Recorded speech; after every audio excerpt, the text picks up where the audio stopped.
揺れますので、お立ちのお客様は特にご注意ください。次は、高知通過、現在現在に16分の南の予定は南の南です。サークルース前です。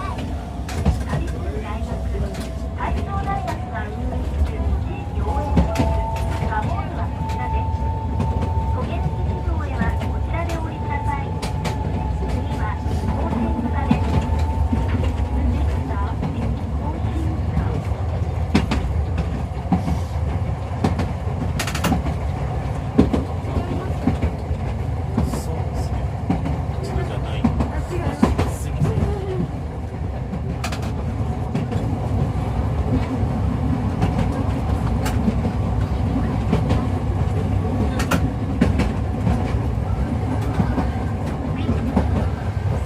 斉藤さんいました。